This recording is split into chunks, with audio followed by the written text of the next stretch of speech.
they sort of tried to reinvent the wheel. I was thinking about this when I was going home Friday.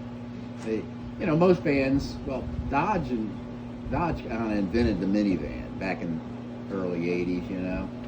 They, smaller van, 4-cylinder cross-mounted motor, front-wheel drive, straight rear axle, you know, and people just flocked to it. But then everybody started making their version of it.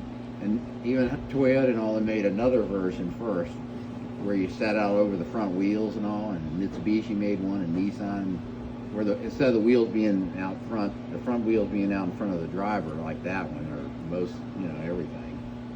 You sat right under it like some big trucks. And that worked for a while, but then in the mid-90s they came out with this. I remember they advertised the Previa. It was a mid-engine thing. And they advertised it, the van of the future. Made it look like it was something from outer space in the commercials.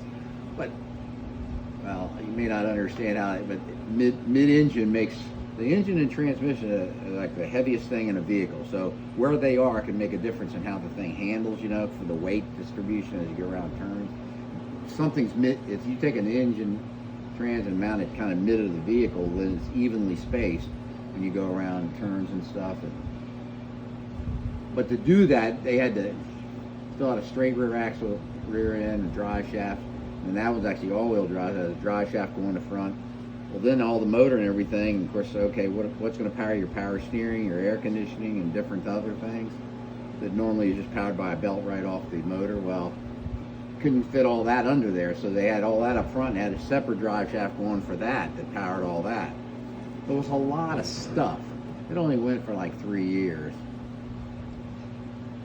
You know, and then they went and did what everybody else did, front wheel drive, you know, a transverse mounted motor, and been doing it ever since.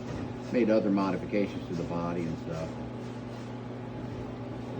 But I don't know, this guy here, he bought it brand new. This one's had it ever since. And there's kind of a, I don't know if it's a club, but kind of a following or something. There's people that have them, you know, because they are unique. Not necessarily better, just unique.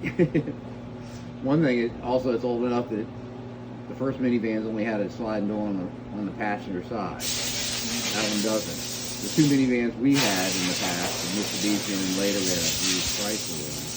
Both of them on the right. Now all minivans have it on both sides, just for easier access. And like that thing, you must have this much ground clearance, almost like an SUV. But it makes the, when you sit down, you still have good headroom, but when you get in it, it makes the floor to ceiling a little shorter. Like new mini step up, an actual enclosed, you know, plastic step up like this much. Well, they eliminate that. So they're basically bringing the seats closer to the floor, you know, down to the pavement when you get in, which gives you a taller door. You know, a lot of that stuff's been thought out over the years. Going to independent rear suspensions now. Heck, when I was growing up, they just barely started with tinted windows. And it was really just the windshield at first. I mean, you had clear glass, so when the sun came in, it came in, you know? But yeah, when I'm doing them just like original, there's a lot to them. On one hand, they're simple, and they don't, that had one wire to disconnect. The passenger side had no wires.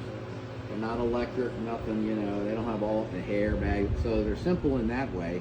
They're just complicated in that there's a lot of pieces to them.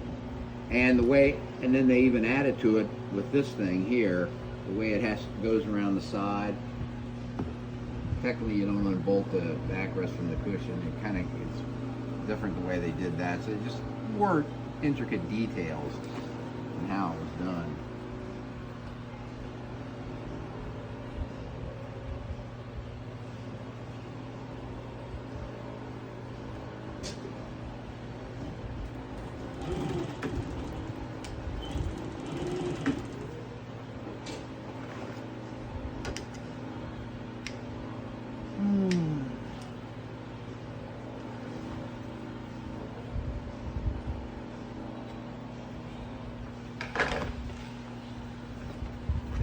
Right here on chain, this had a little clip that clipped on the metal. Well, but on the driver's seat, I don't know, it's different. This driver's seat is slightly different, not in the main fit, but because this seat to get to that engine, you actually have to take out the seats. You actually have to take out the seats and then this big plate to get to the main engine. Now, you don't have to usually do that too much because all the options of the engine are all up front and things, checking the oil and whatever. But there's some kind of inspection plate under this seat that this seat actually flips back. That little latch you hit up front and it flips back, so it's got a little different mechanism, which would make it really hard to try to clip this clip. So, you know, that's where you just use your common sense. All the clip is to do is just to hold this down in there, you know. Well, I'm just putting this long flap, and I can feed this through and just put one of those push-in pins underneath. So it'll do the same thing. We're trying to get that clip in there, being it's thicker and all without unbolting everything, and make it kind of difficult. Just find ways to make things easier on you. I mean, but it won't change how it looks or anything.